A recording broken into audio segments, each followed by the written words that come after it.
The gavel came down before I even found my seat. I had been standing at the entrance of the grand chamber of the Galactic Council for less than 40 seconds when the session was called to order. The chamber was enormous, a circular hall carved from a mineral that glowed faintly blue at the edges, with 9 elevated platforms arranged in a perfect arc, each occupied by a delegate from one of the 9 founding species of the Council. There was no human platform. There had never been a human platform. I was given a small observer's chair near the base level, between a potted alien shrub and a translation terminal that smelled like hot copper. My name is Kale Vasquez. I am 34 years old. I grew up in New Mexico, studied xenolinguistics at the University of Edinburgh, spent 6 years in the United Nations Interstellar Liaison Office, and 3 weeks ago I was handed a badge, a data pad, and a one-way transit pass to the Council station above the Kalahari Nebula. I was told I was Earth's appointed observer. I was not told what that meant until the session began, and I realized the meeting was entirely about us. The assessment file for planet Earth was the last item on the agenda. I remember watching the previous 8 civilizations receive their evaluations and thinking that most of them looked nervous. A species called the Falari, who resembled tall silver-gray cranes, were praised for their expansion into 4 new star systems. The Drenathi, crab-like creatures with iridescent shells, were commended for a new bioweapon treaty they had signed. Each evaluation took roughly 12 minutes. When Earth's file finally appeared on the main display, a rotating blue sphere that looked painfully small against the scale of the projection wall, the chamber changed tone. There was no fanfare. The Council's assessment system, an artificial intelligence called the arbitration engine, simply began reading. The report was clinical. Earth's military capability was rated at a level 2 out of 12 on the galactic scale. Our fastest ships could reach only a fraction of the distances most Council species considered standard. We had no psionic capacity on record. Our average lifespan was described as critically short. Our biological resilience ranked below average. Our political unity index was the lowest of any species ever presented before the Council, with hundreds of separate governments, thousands of languages, and a recorded history dense with internal conflict. The engine noted that Earth had, in the past 3 centuries alone, come close to ending its own civilization on multiple occasions. Through environmental collapse, resource depletion, and the development of weapons capable of ending all complex life on the planet's surface. The chamber was quiet in the way that rooms go quiet when something uncomfortable is being confirmed. The senior delegate from the Krill-Shan species, a broad, stone-gray being named Vorthox, whose people had founded the Council 7,000 years ago, raised a long, 4-fingered hand when the engine finished reading. He did not look at me. He addressed the chamber the way a professor addresses a room when the exam results are being handed back. "The assessment is consistent with prior projections," Vorthox said. His translator rendered his voice into flat, even English in my earpiece. "The species designated as human shows no measurable advancement toward any of the 12 Council vitality metrics. They remain a fractured, short-lived, low-capacity civilization with a documented pattern of self-destructive behavior. I move that Earth be reclassified under Category 7, protected primitive, effective immediately, pending integration into the custodial framework." Category 7 meant Earth would lose its status as an independent civilization. It meant the Council would appoint a custodial species to oversee human affairs. It meant we would no longer govern ourselves. I raised my hand. I did not have a platform. I did not have a podium. I raised my hand from my observer's chair the way you raise it in a meeting when the people running it have not actually given you the floor. Vorthox looked at me for the first time. Something moved behind his flat, dark eyes. It was not hostility. It was closer to mild surprise, the way you look at something small that moves unexpectedly. "Observers may not address the chamber during assessment proceedings," he said. "I understand," I said, My voice was steady. I was proud of that. But I believe Section 14 of the Council Charter allows the observed civilization to file a formal rebuttal within 72 galactic hours of a classification motion. I would like to invoke that right. Silence. One of the other delegates, a thin, pale being from a species called the Velhari, who I would later learn had been watching humans quietly for decades, leaned forward slightly. A junior analyst 2 seats down from Vorthox typed something quickly into her terminal. Her name, I would learn later, was Sarath. She was young by Krill-Shan standards, barely 200 years old, and she was the only one in that chamber who seemed genuinely curious rather than dismissive.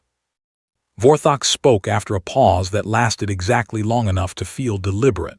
Section 14 is noted. The observed species has 72 galactic hours to submit a formal rebuttal. The motion is temporarily suspended pending that submission. He glanced at me once more. We expect standard format, military readiness projections, resource capability assessments, technological development timelines. I understand what you expect, I said. I picked up my data pad, stood, and walked out of the grand chamber. The council station's outer corridor stretched out before me in both directions, lit by strips of amber light along the floor. Through a wide observation window to my left, the Kelhari Nebula spread across the void in ribbons of red and violet, enormous and indifferent. I stood there for a moment looking at it. Then I opened the long-range comms channel on my data pad, set it to priority relay, and connected to Earth. The signal took 11 seconds to reach home. Then I heard the faint static of a live line, and behind it, the sound of voices, people in the relay center in Geneva who had been waiting for exactly this call. They've filed a motion, I said. Category 7, they want to take our independence. I have 72 hours to file a rebuttal. I paused. They want military readiness reports. They want numbers. They want us to prove we are strong by their definition. I looked back through the observation window at the nebula. Don't send them what they asked for. Send them something they have never seen before. Send them everything. The line was quiet for 3 seconds. Then the relay coordinator, a woman named Claire Doyle who had been managing interstellar communications for 11 years and who never raised her voice, said simply, "Understood." I ended the call and looked at the nebula for a while longer. The galaxy was 4.5 billion years old.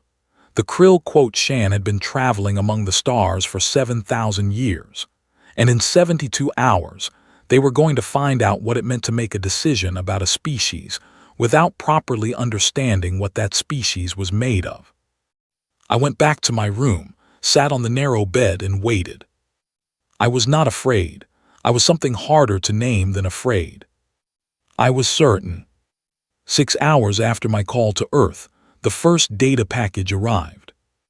I was sitting at the small terminal in my observer's quarters when the transfer notification appeared on my screen. The file size made me blink. It was not a small package. It was not a summary or a highlights reel or a carefully selected diplomatic presentation. Earth had sent me an archive the size of a small planet's library, compressed, indexed, cross-referenced, and labeled in 47 languages with a single covering note from Claire Doyle that read, "You said everything." So we sent everything. I spent 2 hours reviewing the index alone. There were 4.3 million individual entries: art, music, literature, scientific papers, engineering schematics, medical discoveries, philosophical texts, historical records, legal documents, speeches, letters, maps, architectural designs, mathematical proofs, agricultural innovations. The diary of a 14-year-old girl from Poland who hid in an attic during a war and kept writing about the world she intended to live in when it was over. A recording of a blind musician from Georgia who rewrote the sound of an entire century. A hand-drawn set of anatomical sketches made in secret by a painter in Renaissance, Italy, who was not allowed to study the human body, but studied it anyway because he needed to understand how things worked. A letter written by a man sitting on the surface of the moon, describing what the Earth looked like from there. Every single item had a date, a name, a place, a context. I began preparing the presentation format, not for the formal chamber session, but for the council's junior analysts, the working staff who processed incoming data before it reached the delegates. Their offices occupied a long corridor on the station's third level, a place the senior delegates rarely visited. Sarath was among them. I had looked her up in the station's public staff directory after the session. She was a junior compliance analyst, which meant her job was to check that assessment reports followed the correct procedural format. It was a technical role. She had never, according to her file, been involved in a classification decision before. I sent her a formal request for a data review meeting. Protocol required that rebuttal evidence be reviewed by at least one council analyst before it could be submitted. The request was routine. She accepted within 20 minutes. When I arrived at the analyst corridor the next morning, Sarath was waiting outside her office door.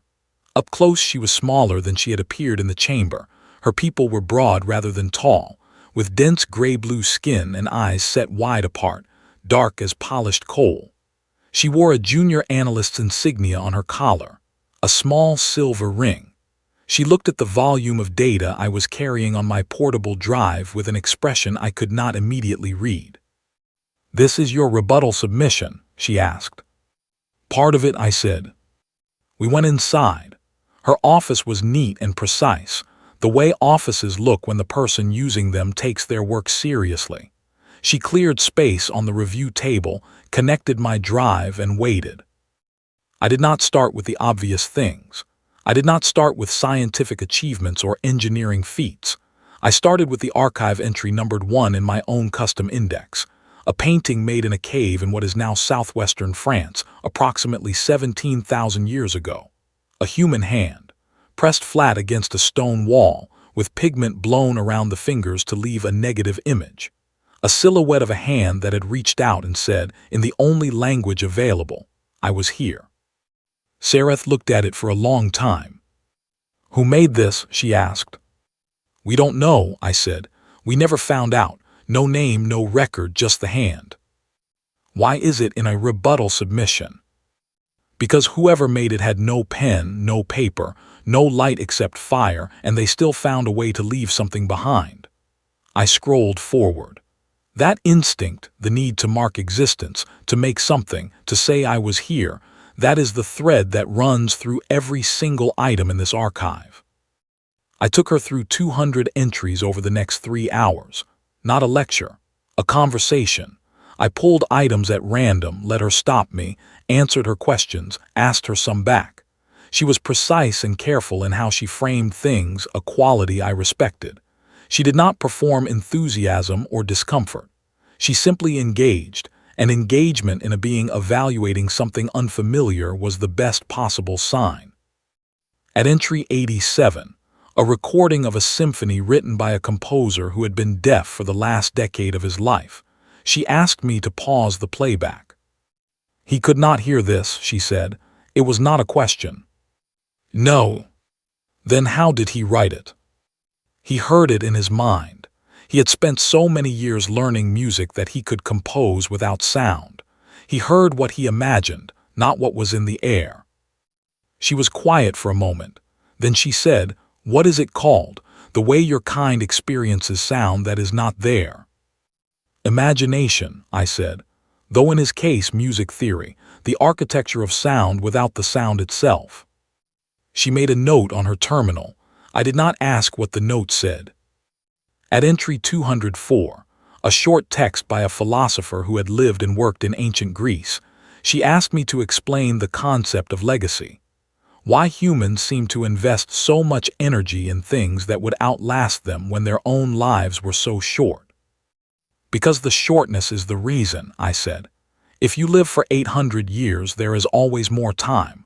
Always another century to write the book, finish the building, change the law.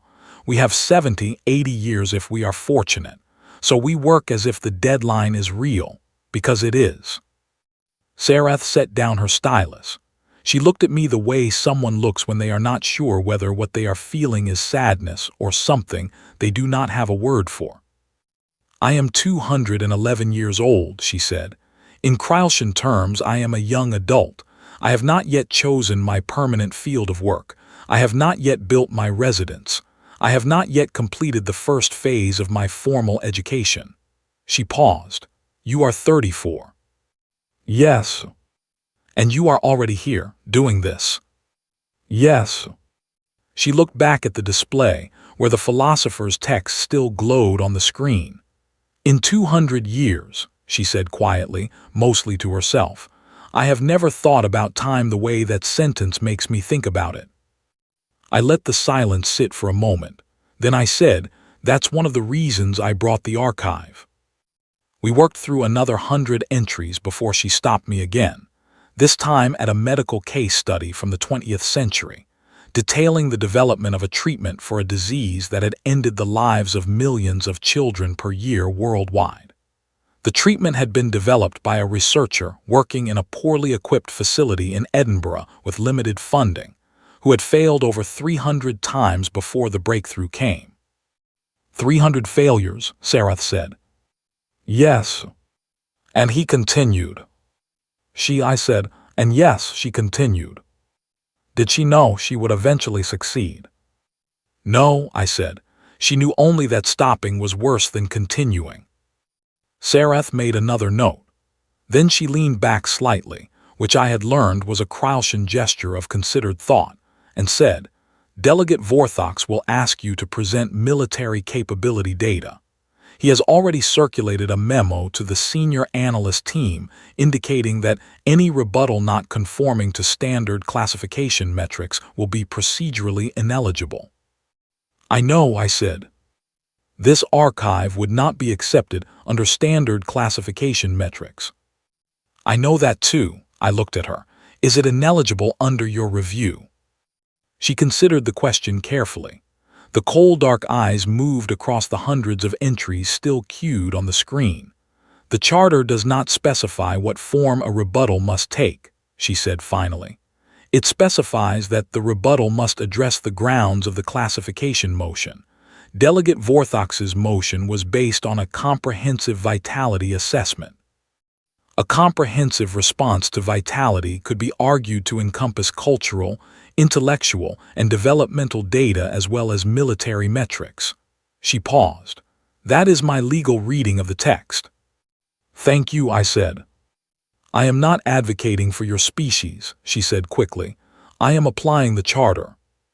"I know," I said. "That is all I asked." She looked at the archive index one more time. Then she said something I was not expecting. "What is grief?" I looked at her. The question was direct, unguarded, the kind of question a person asks when they have been sitting with it for a while and finally decided to say it out loud. "It is what you feel when you lose someone," I said. "Someone you love or admire or need. Someone whose absence changes the shape of your days. It is the understanding that they are gone, and the understanding that you will continue anyway, and the particular difficulty of holding both of those things at once." Sarath did not write anything down this time. She just held the question, turned it over quietly behind her eyes. "We do not have a word for it," she said at last. "In Cryaltian, we have a word for loss of resource, a word for biological severance, a word for the administrative state of being without a partner or parent." She paused, "but not for what you described." "I know," I said gently. "That was one of the reasons I needed you to see the archive." She did not speak after that for a long time. We sat in the quiet of her small office while the archive glowed on the screen between us, 4 million entries deep, every one of them made by people who knew exactly how much time they did not have. Outside, across the station's upper levels, Delegate Vorthox was preparing a formal procedural challenge to my rebuttal submission. He had no idea what was actually coming. The Council's observation arena occupied the entire southern face of the station, a wide, low-ceilinged space fitted with transparent panels that looked out directly into open space. It was used for live demonstrations, species presentations, and what the Council called capacity evaluations. In simpler terms, it was where civilizations were expected to perform. I had requested use of the arena for 6 hours. Vorthox had objected on procedural grounds. Sereth had quietly filed a counterbrief citing 3 separate charter provisions. The arena was approved for 4 hours, which was more than enough. The crew of the Earth vessel, a small research and liaison ship called the Meridian, crewed by 12 people from 12 different countries, had docked at the station the previous evening. I had met them briefly in the transit corridor. Their names were Owen, Priya, Sayoni, Annika, Callum, Lena, Deo, Freya, Hassan, Nadia, Riku, and June. Between them they held degrees in medicine, structural engineering, linguistics, materials science, navigation, environmental systems, emergency response, xenobiology, cryptography, logistics, marine biology, and classical music. None of them had ever been to a Galactic Council station before. All 12 of them walked off that ship with the same look on their faces. Calm, focused, slightly fascinated. The way professionals look when they step into a situation that is genuinely new and choose to treat it as interesting rather than frightening. I liked them immediately. The senior delegates were not required to attend the arena demonstration. 4 of them came anyway. Sereth was there. 3 other junior analysts stood along the back wall. Vorthox arrived late, took a position at the far end of the viewing gallery, and crossed his thick arms in a way that made his position on the proceedings entirely clear. I introduced the crew briefly, named their disciplines, and explained the structure of the demonstration. 3 separate exercises. No advanced preparation provided by me. No council technology assistance. Only the tools and knowledge the crew had brought with them. The first exercise was medical. 3 days earlier, I had quietly asked the station's facilities coordinator if there was a current maintenance problem anywhere on the station. Something real, not staged. There was. A Velhari technician named Oru had suffered a serious pressure-related injury in a maintenance shaft 2 days before and was recovering in the station's medical bay. The Council's own medical team had stabilized him, but lacked the specific microsurgical equipment to complete the secondary repair to a small but important blood vessel near his shoulder joint. They had been waiting on a parts delivery from Velhari Space. I had asked Oru if he would consent to be treated by our medical team. He had said yes without hesitation, which I found quietly moving. Owen and Priya, our surgeon and our biomedical engineer, spent 40 minutes in the medical bay with Oru and a complete inventory of what was available on the station. They found no compatible surgical tools. They improvised 3 instruments from station maintenance components, a piece of flexible conduit tubing, and a micro-calibration tool from the Meridian's own repair kit. Then they performed the repair. The procedure took 1 hour and 11 minutes. When they came out, Priya was carrying the improvised instruments in a sterile tray, and Owen was wiping his hands on a cloth with the easy, satisfied manner of someone who had simply done what they came to do. Oru was sitting up an hour later and asked the station's kitchen staff for something warm to drink. The 4 senior delegates in the gallery were very quiet. For the second exercise, I had asked Callum, our structural engineer, to address a problem the station had been quietly managing for 6 months. The station's primary coolant manifold on level 4 was operating with a slow efficiency loss caused by a microfracture in a junction coupling. The Council's engineering team had identified it but could not repair it without the specific replacement parts, which were on order. In the meantime, the station's climate systems on levels 4 through 6 ran 3 degrees warmer than optimal, which was uncomfortable but not dangerous. The Krausian engineering team had submitted 7 reports on the issue. None of the reports proposed a workaround. Callum read the 7 reports in 45 minutes, toured the manifold for 20 minutes, and then spent 3 hours implementing a rerouted pressure distribution system using components already present in the station's spare parts inventory. He did not have the schematic for the station's original engineering design. He worked from first principles, asked Lena, our materials scientist, 2 questions about the thermal properties of the coupling material, and solved the problem the way engineers solve problems when they do not have the right tools, by understanding the system well enough to find a different path through it. When the temperature on level 5 dropped to the correct setting, one of the Krylshan Jr. analysts looked up from his terminal and then looked at Callum as though he was not entirely sure what he was seeing. The third exercise was the one I had been most curious about myself. June was our linguist. She was 29 years old, originally from Bristol, and she had the particular quality of stillness that belongs to people who spend a lot of time listening. I had briefed her on the specific challenge the night before. The Council's archive contained a collection of recordings in a language called Vethkai, spoken by a species that had gone extinct approximately 4,000 years ago.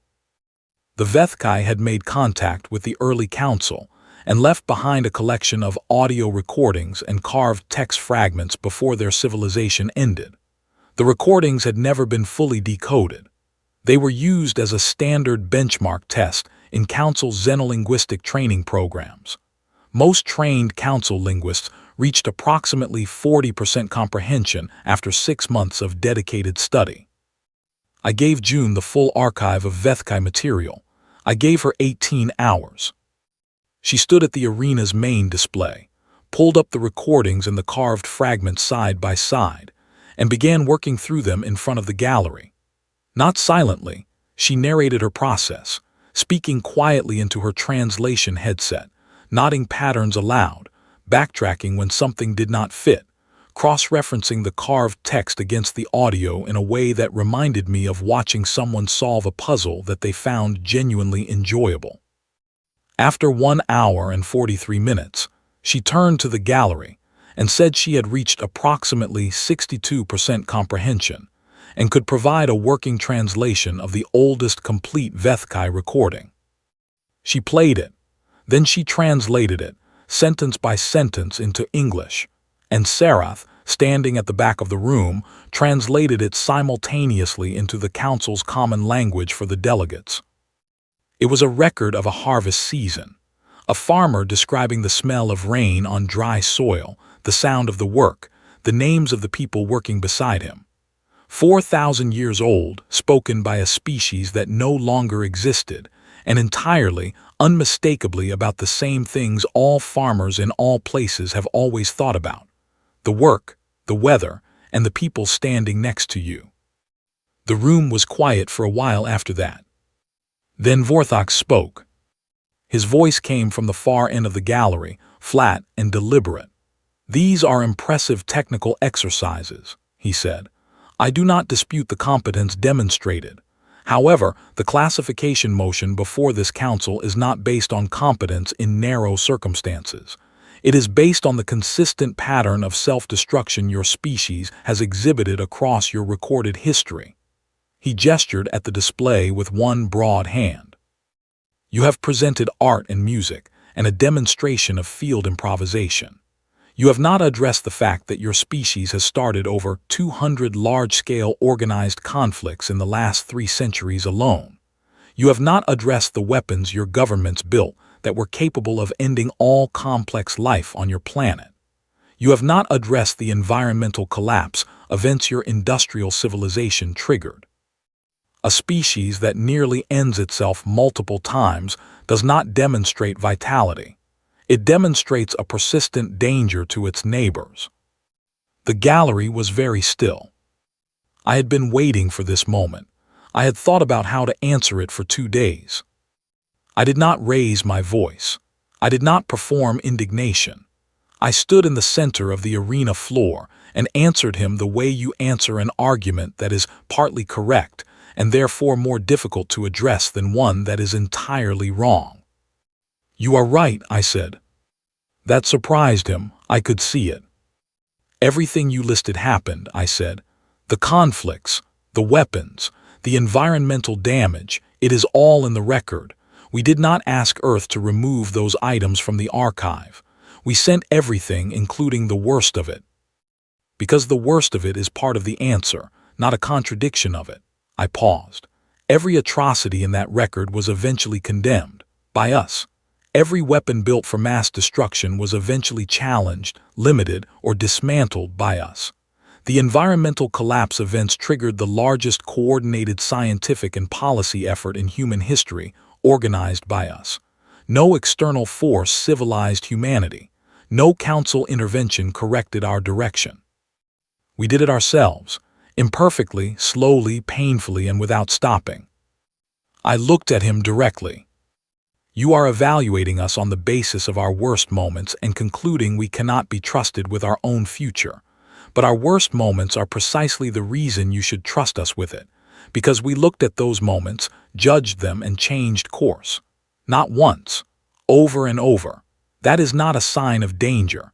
That is the definition of a civilization that is still growing. The silence in the arena lasted long enough to become something more than silence. Sareth, at the back of the room, had stopped writing. Vorthok said nothing for 7 seconds. Then he said, "The formal session will reconvene tomorrow. The council will deliberate." He left the gallery without another word. One of the other senior delegates, the Velhari representative, a pale, quiet being named Ethos who had said almost nothing during the entire assessment period, stopped beside me as the gallery cleared. She looked at me for a moment with her wide, unreadable eyes, and then said, very softly, "He is not wrong to be cautious, but he is wrong about what he is being cautious of." She moved on before I could ask what she meant. I stood in the empty arena for a while, looking out through the transparent panels at the open stars. Owen came and stood beside me. He did not say anything. Neither did I. We just stood there the way people stand when something large has just moved through a room and the air is still settling. Outside, the stars were the same as they had always been. But something in the station felt different. Something had shifted, not dramatically, not with noise or declaration, but in the quiet way that real things shift when the right words finally land in the right place. Tomorrow the council would deliberate. I was ready. The formal session was called for the following morning, and I arrived at the grand chamber 20 minutes early. I had not slept much, not from worry, something closer to alertness, the kind of wakefulness that comes when the situation you are in has reached the point where all the preparation is done and what remains is simply to be present for whatever comes next. I had reviewed my notes once, set them aside, and spent the last hour before the session watching the nebula from my quarters window. It looked the same as it always did. That was reassuring. When I entered the chamber, the analyst stations were already occupied. Sareth was at her terminal in the second row, focused on her screen. She did not look up, but as I passed she placed 2 fingers briefly on the edge of her desk, a gesture I did not recognize but which felt, from its quietness, like acknowledgement. I took my observer's chair between the copper-smelling translator and the alien shrub and waited. The 9 delegates filed in. Vorthok's was the last to arrive. He moved to his platform with the deliberate pace of someone who is performing composure rather than feeling it, which was interesting, because in all the time I had watched him, he had never needed to perform it before. Something had changed in how he carried himself, and the change was small enough that most people would have missed it. I did not miss it. The session chair, a rotating position, held that month by the Falari delegate, a silver-gray figure named Thessali, called the chamber to order and announced that the deliberation on Earth's classification would proceed. Standard protocol allowed each delegate to speak once before the vote. 6 delegates spoke. 3 declined. The first 3 speakers were broadly in favor of the original motion, Category 7, Protected Primitive. Their arguments were measured and consistent. Earth's internal instability, its low technological development relative to the galactic average, its lack of unified governance. They were not hostile arguments. They were the arguments of beings who genuinely believed they were applying a reasonable standard. The next two speakers were opposed. Ethos of the Velhari spoke carefully and at some length about the distinction between a civilization that is dangerous and a civilization that is developing, arguing that Earth's record showed a consistent long-term trajectory of self-correction that the current assessment metrics were not designed to capture. A delegate from a small, rarely heard species called the Rymeth, quiet beings who resembled deep-sea creatures and who had been members of the Council for only 300 years, said simply that any species capable of producing the archive Earth had submitted deserved the opportunity to produce more of it. Then Vorthox spoke. I had expected him to reinforce his original motion. Instead, he did something that made the chamber slightly uncomfortable, which told me more about what was happening behind the scenes than anything else could have. He recalibrated. He did not withdraw the motion, but he introduced a procedural amendment, a request that the vote be delayed by 30 galactic days pending what he described as further comprehensive review of the submitted materials.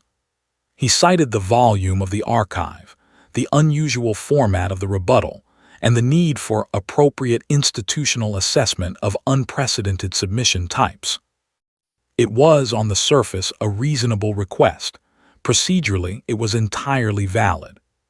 But it was also a retreat. Vorthox did not request delays. In the 7 years of recorded sessions available in the station's public archive, he had never once requested a delay on a motion he himself had introduced. He was a being who moved forward, who pressed advantages, who treated hesitation as a weakness. The request told me that something had shifted in his calculations, that the ground he had been standing on had developed a crack he had not anticipated. I submitted a formal objection to the delay on the grounds that the Charter's 72-hour rebuttal window was specifically designed to prevent indefinite procedural postponement of classification decisions. Sarath, from her terminal, flagged the same Charter provision. Thessali, the session chair, reviewed both submissions in real time and ruled that the vote would proceed. Vorthox did not react visibly. He was too experienced for visible reactions, but he pressed his broad fingers flat on the surface of his platform in a way I had not seen him do before, and the gesture stayed with me. The vote was taken. 4 delegates voted against the Category 7 classification. 3 voted for it. 2 abstained pending a separate investigation that Ethos had quietly filed that morning, an investigation I had not known about until the session chair announced it. The investigation was into the Cryalcian's pre-filed resource assessment of Earth's solar system. A survey conducted 6 months before the vitality assessment had even been scheduled, mapping the rare mineral deposits in Earth's asteroid belt, the helium-3 concentration on the lunar surface, and the strategic positioning of Earth's system relative to a contested trade corridor that the Cryalcian had been trying to control for 40 years. I had sent that survey to Ethos 2 days ago. I had found it in the public commercial filing records, legally visible, technically obscure, the kind of document buried in bureaucratic depth specifically because someone hoped it would never surface. I had not told anyone I was sending it, not Sarath, not the crew, not Claire Doyle in Geneva. I had simply found it, read it, understood what it meant, and sent it to the one delegate who had spoken to me quietly in the arena with the careful honesty of someone who already suspected the truth and needed only the evidence to act on it.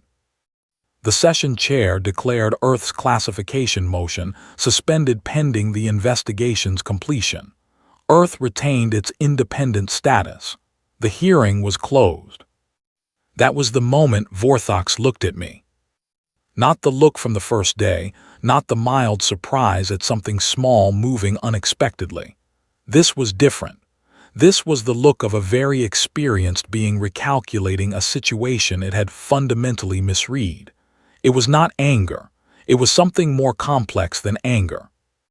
I met his gaze and held it. Then the session ended, and the delegates began to file out, and I sat in my observer's chair and exhaled for the first time in what felt like several hours. Sarath appeared at my side before the chamber had fully cleared. She was holding her data pad against her chest and looking at me with an expression that took me a moment to read. "You found the resource survey," she said. "Yes." "When?" "3 days ago." "You did not tell me." "No," I said, "because you are a council analyst. If I had told you, you would have been obligated to report it immediately, and Vorthox would have had time to challenge the filing or bury it deeper. By the time it reached formal investigation, it would have been qualified into irrelevance. Ethos needed to file it herself, independently, for it to carry full investigative weight." Sarath was quiet for a moment. Then she said, "That is a precise understanding of our procedural system for someone who has been on this station for less than 2 weeks." "I read the charter," I said, "all of it, on the transit ship on the way here." She looked at me for a long moment.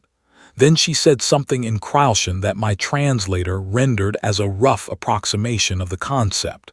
"You came here prepared to be underestimated." I stood and picked up my data pad. "I came here prepared," I said. "The underestimation was already in place when I arrived." I started toward the chamber exit. Behind me, I heard Sarath say quietly, not to me, just to the empty air of the chamber as the last delegates left, "Remarkable." I did not turn around. Outside in the amberlit corridor, I opened a channel to the Meridian. Owen answered. "How did it go?" he asked. "The motion is suspended. The corruption investigation is open. We keep our independence." There was a brief silence on the line. Then I heard, distantly behind Owen's voice, someone else on the ship saying something, and then the sound of people reacting, not loudly, not with celebration, just with the specific quiet release of a breath held too long. "Claire is going to want a full debrief," Owen said. "I know, tell her I will transmit everything within the hour." I paused. "How is Oru?" "Moving his shoulder this morning. Asked Priya if she would send him the schematic for the improvised instrument so his people could manufacture a proper version." I smiled. "Tell Priya yes." I ended the call and stood in the corridor for a moment. The investigation into Vorthox's resource survey would take time. It would be contested. The Kralshan had significant influence in council procedures, and influence of that kind did not dissolve because of a single filing. There would be more sessions, more arguments, more careful navigation through a system designed by beings who had been building it for thousands of years, and who had never seriously expected a species like ours to learn it well enough to use it.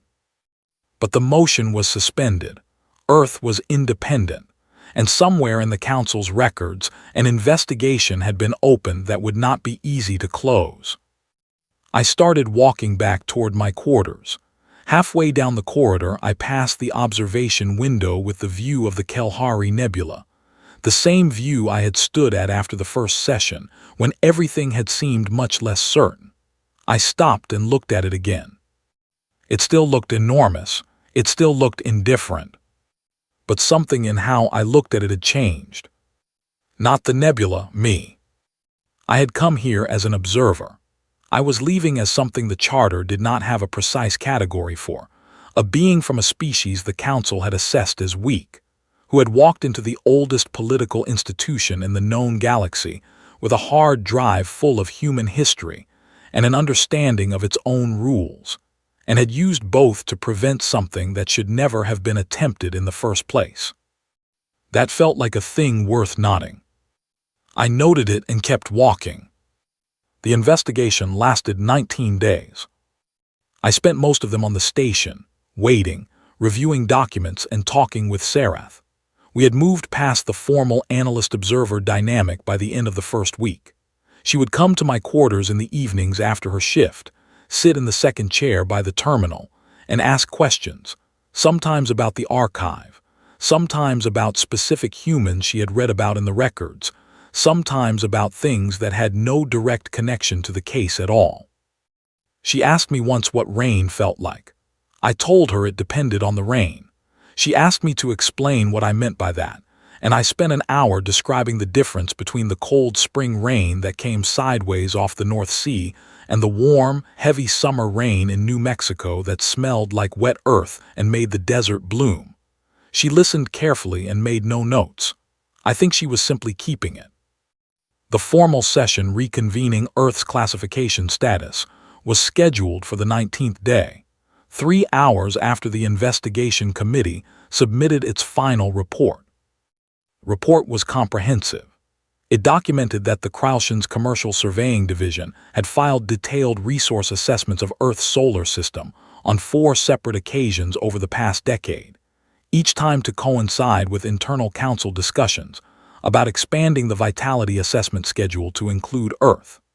It documented that the commercial filings had been routed through 3 separate subsidiary entities to obscure the connection to the Crouchon government's Strategic Planning Division. And it documented that 2 members of Vorthox's advisory staff had participated in drafting the Category 7 motion language, using terminology specifically borrowed from historical council rulings on resource-contested systems. Language designed to ease the administrative transition to custodial status, which in practice meant structured access to the system's resources by the appointed custodial species. It was not a subtle report. The investigation committee, chaired by Ethos, had written it with the precision of people who wanted the findings to be unambiguous. Vorthox was formally censured and removed from the current session. It was not the end of his political career. He was too senior, too established, too embedded in Crouchon institutional life for a single censure to end him. But it was a permanent mark on a record that had, until this session, been entirely clean. That mattered to him. I knew it mattered from the way he had pressed his hands flat on his platform during the vote, the way a being presses down on something when it is slipping. Thessaly, still chairing the session, opened the reconvened hearing with a brief statement acknowledging the investigation's findings and confirming that the Category 7 motion had been invalidated due to procedural corruption. Earth's status required a fresh determination. Then she did something I had not expected. She asked me to address the chamber directly. Not as an observer filing a rebuttal, not as a procedural respondent. She used the formal language of the Charter's Section 7, which allowed the session chair to invite a non-member civilization to speak on its own behalf before a formal status determination. It was a provision that had been used only twice in the Council's recorded history. Thessaly, a silver-gray Falari who moved with the quiet deliberateness of someone choosing each action carefully, had chosen to use it now. I stood up from my observer's chair and walked to the center of the chamber floor. The 9 platforms looked down at me. 7 were occupied, Vorthox's seat and the seat of 1 absent delegate were empty. 7 sets of eyes watched me. Behind the delegates, the analyst rows were full. Sereth sat in her usual place, hands folded on the desk, watching with the complete, concentrated attention she brought to things she considered important. I had not prepared a formal speech. I had thought about what I wanted to say, the way you think about something you know you will need to say when the moment arrives, and then I had trusted that when the moment arrived I would say it the right way. I looked up at the 7 delegates. "My name is Kale Vasquez," I said. "I am 34 years old, which means by Council standard life expectancy tables, I am approximately halfway through my natural lifespan. I grew up on a planet that has been inhabited by my species for roughly 300,000 years. We have had writing for about 5,000 of those years, formal science for roughly 400, and space travel for less than 100. By galactic standards, we are extraordinarily new." I paused. "You assessed us as weak. I understand why. The metrics you used are real metrics, and on most of them we do not perform well. We are short-lived. We are fractured. We are still working through the consequences of decisions made generations before the ones currently alive were born. We have been, at various points in our history, our own worst problem." I looked at Ethos, then at Thessaly. then at the Rymouth delegate, who was watching me with an unreadable, deep-water stillness. But I want to tell you what those metrics do not capture, because I think it matters more than anything else I could say here today. I took a breath. There is a concept in human philosophy called the long arc. It refers to the idea that history does not move in straight lines, it moves in arcs, and those arcs, if you have the patience to follow them far enough, tend to bend towards something better than where they started. We have a name for it because we need a name for it. Because there have been many points in our history where the arcs seem to be bending the wrong way, where the weight of our failures threatened to pull us permanently off course, and someone, usually someone ordinary, usually someone without power, often someone who would not live to see the outcome, pushed back.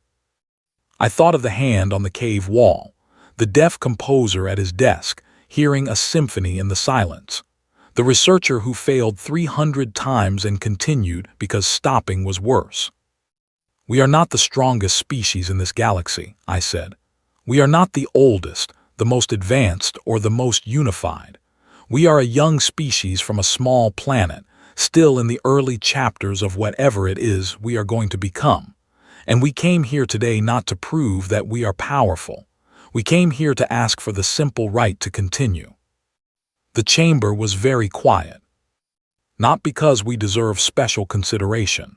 Not because our history is clean. It is not, and we know it. But because a civilization that has made the mistakes we have made and faced them, and changed, and faced them again, and changed again without ever fully stopping, is a civilization that is still becoming something. And something that is still becoming should not be frozen in place before it finishes. I stood still for a moment. The archive we submitted contains 4.3 million items. Every one of them was made by a person who knew they were going to die. Every one of them was made anyway. That is not weakness. That is what it looks like when a species refuses to let its own limitations be the final word about what it is capable of. I let the last sentence settle. Earth does not ask to be judged on what we have been. We ask only to be measured by what we are still becoming. I walked back to my observer's chair and sat down. The vote was taken 40 minutes later, following brief consultation among the delegates. The result was 5 in favor of reclassification, 0 against, 2 abstentions. Earth was reclassified as provisional sovereign, a status that granted full self-governance rights, formal council observer membership with eligibility to apply for full membership within 50 galactic years, and access to basic inter-council trade frameworks. It was the fastest reclassification from unclassified to provisional sovereign in council history.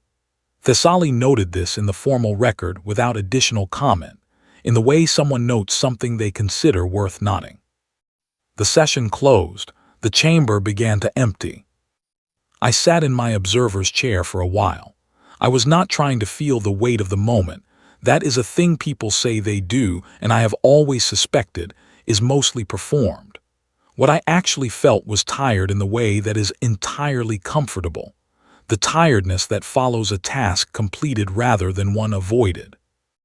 Owen and the crew were waiting outside the chamber when I came out. None of them said anything dramatic. Callum shook my hand. Lena smiled.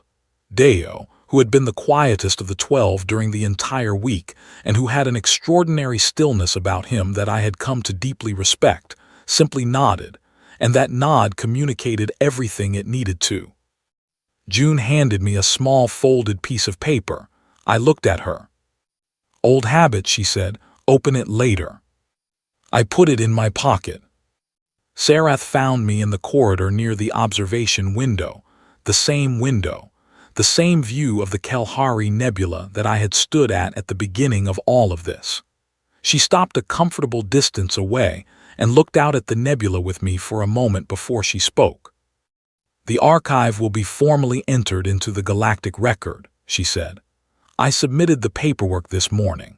It will be indexed under cultural heritage, scientific history, and," she paused, choosing her words carefully, "developmental documentation. The first time a species' cultural output has been given full record weight equivalent to military and technological data. Thank you, I said. It was the correct procedural action, she said. But she said it the way people say something correct when they also mean something more than correct. We stood looking at the nebula for a while. When you go home, she said at last, what will you tell them? I thought about it. About the cave painting and the deaf composer and the researcher who failed 300 times. About Oru sitting up and asking for something warm to drink. About June's folded piece of paper in my pocket. About the arc and how it bends. I will tell them it worked, I said, and that the work is not finished. She nodded slowly. Your species, she said, with a careful thoughtfulness that I had come to understand was her equivalent of strong feeling, is going to be very difficult to manage. I laughed. It was a genuine laugh, the kind that comes from somewhere real. Yes, I said, we really are. I looked out at the nebula one final time. The ribbons of red and violet, enormous and indifferent, the same as they had always been, the same as they would be long after every species in that station was gone. Then I took June's folded paper from my pocket and opened it. It was a drawing, small, simple, made in the margins of a station data pad, a hand, palm flat, fingers spread, in the style of a cave wall in southwestern France, 17,000 years old. Beneath it, in June's small, precise handwriting, 2 words. We were here. I folded it carefully and put it back in my pocket. Then I walked toward the docking bay, toward the ship, toward home.